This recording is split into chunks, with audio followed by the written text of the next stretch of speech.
Love of the Invisibles. How Ash Found Violet. 2. Copyrighted 2015 by NazeliBook. 3. Post Office Encounter. Since she had some time in her hands, Violet had lunch at Martha's.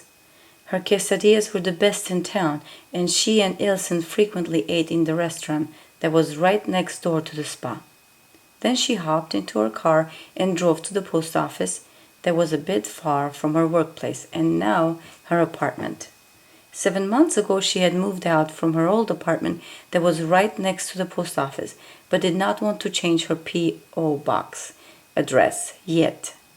She liked that there was plenty of parking with lush trees around, and her favorite flower shop was right at the corner of the post office. Violet punched the code number on the lock to open the post office box to find a medium brown envelope with soft cushion that had Dr. Olendra's address typed on it. Yes, those would be the contacts. She won't open them here because she already knew what the contents were. She would need the dark colors soon. Her eyes lightened gradually as the summer faded to fall and to winter. It also depended on the cloud cover. Although it did not rain much in Southern California, the clouds that passed through from the ocean to the mainland lingered most of the time, covering the sun. She learned to think of her eyes as getting a tan as her skin changed from very dark tan in the summer to very light in the winter. There, nothing weird about it. She placed the envelope into her large bag and walked out of the one-story building. She would leave the car where it was parked, she thought, and would get it after she got her flowers. She liked exotic flowers. Birds of paradise were her favorite. They stayed fresh for a long time and did not need a lot of care. And they were beautiful in their yellow-orange colors and had a touch of violet, of course, coming out like a little arrow out of the bow. Just then she felt a presence, as if someone was gazing at her. And when she turned toward her car, she saw the man with dark glasses sitting at her car's driver's seat. Strangely, Violet did not feel threatened, but curious. And yet, he had no business sitting in her car. "Come here, my dear. I mean no harm."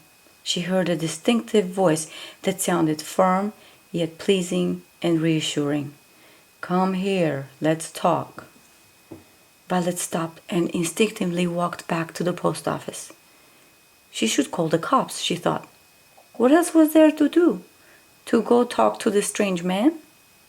But then the other door on the street side of the building swung open, and, before she could think or act, Ash walked in with brisk stride, moving through people waiting on the line, grabbed her by her side, placed his hand on her shoulders, and said in low voice, "Quick, follow me."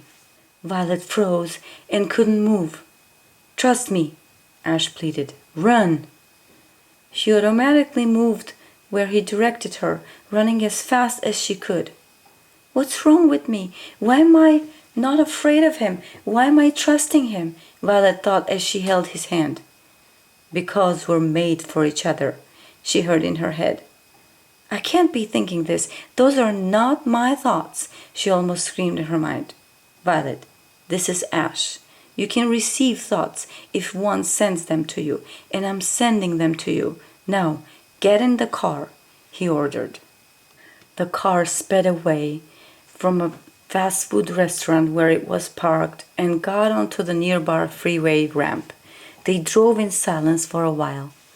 Ash concentrated on the road. Violet could not talk, for she was shocked from the events that overpowered her thoughts. "You need to sleep. You have a long road ahead," Ash said. His voice sounded more personable and soothing when it was spoken than sent as a message that had no sound and was just in the form of a thought that somehow Violet differentiated for the other men sitting in the car. "Are you kidnapping me?" she asked with a quiet voice, surprised how at ease she felt with him. "No, I'm rescuing you," he said. "Who was the man in the car?" Violet asked. "Refi, a very dangerous man," Ash replied. "Strange." Violet reflected. Somehow I felt that I must know the man called Refi. He certainly knows you, Ash said. You are of the same blood, but if you see and hear him now, he would do you more harm than good. This is bizarre. Why do I absorb every word he says without question? This kind of thing only happens in movies. This defies all I know, Violet thought. Oh, sweet girl, this was too much for you, Ash thought. Don't worry, I will explain everything, he said. But now, he softly brushed her hair with his fingers. Try to sleep, he murmured. She felt heat, like an electric current penetrate her system, like the one infrared light machine produced, that she used often to relax the muscles of her client's skin. Like an anesthetic, it started to circulate through her bloodstream that made her relax, but she didn't fall asleep instantly. I feel hypnotized, she thought in daze. How is he doing this to me? You hadn't learned to control your gifts to resist my or anyone else's gifts. But I will teach you later. Sleep, he said softly. It took a little time to softly drift into a deep sleep while she watched the vegetation around the edges of the freeway float by. The dream. As Violet dreamt in her sleep, she found herself flying with Ash above an ancient country called Urartu. Is this a dream? She asked Ash as they flew above the mountains and the valleys filled with cattle, houses, and people. What are those? Violet asked as they flew low over structures with highly polished stone. Those are temples, Ash explained. See the one with white marble? That's the temple of Anaheat, the goddess of fertility. She was worshipped for her ability to give life, be it a living being or vegetation. She was the source of life. Are we going to land there? Violet asked. No, but I want you to remember it, because that's where it all began. At the area where the temple is made, in Araratian Valley, the granddaughter of the first people that came to this land has developed something more than ancestors had. She started to draw energy from the sun and developed cells in her body that could do photosynthesis and could convert that to energy. And later in her life, Anaheat developed that energy for healing. She was a healer, like you. I don't believe in goddesses and stuff like that, Violet stated. Me neither, Ash said. Anaheat was made to believe to be a goddess by the people of Urartu after she passed away at a very old age, because she healed people with unexplained powers, but as all of us, she was mortal. Why are you telling me all this? Violet asked when they landed at a high ground that had a small waterfall coming down from the top of the mountain. Because she was the mother of your clan, a root of the Refs, Ash explained, a very powerful, yet peaceful family that did great deeds for invisibles as well as city people, and because you have her blood, her powers, her looks, and her eyes. He caressed her hair and softly gave her a short kiss on her lips. It felt so good that Violet did not even try to resist. She kissed him back, and it felt so natural to her, like she had been intimate with him her whole life. Then they flew up in the air again and into the clouds. They emerged over a modern time city. Instead of stopping at the city, they flew over some lakes.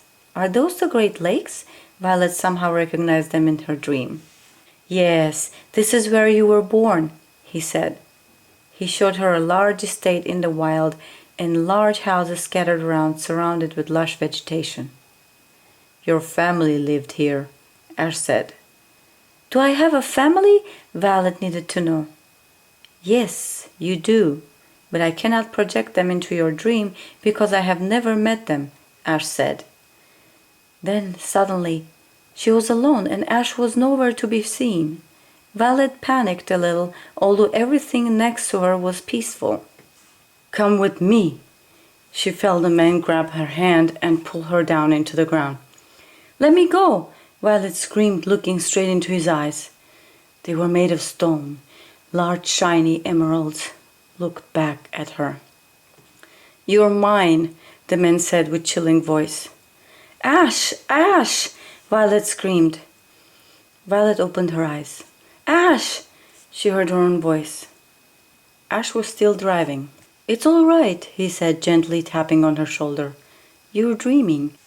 It was nightfall, but it was light enough to see how the vegetation around her had changed. It was greener than in Los Angeles, and tall pine trees lined up both sides of the freeway. It was a strange dream, Violet said. How would you feel if you knew that the information in the dream was true? Ash asked. But I haven't told you my dream, Violet protested.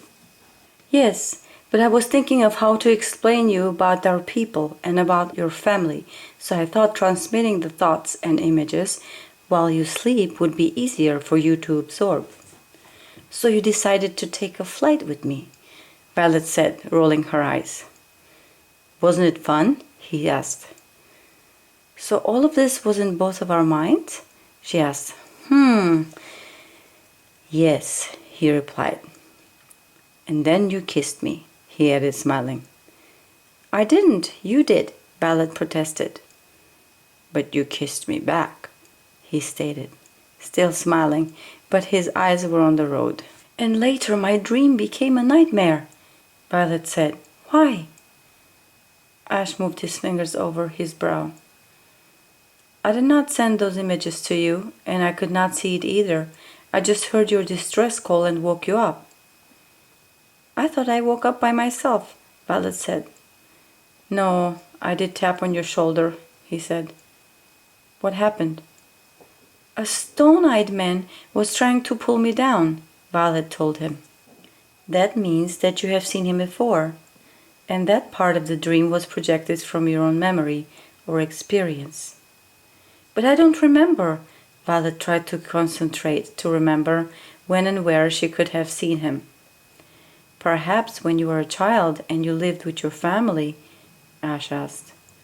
In any case, it was just a dream.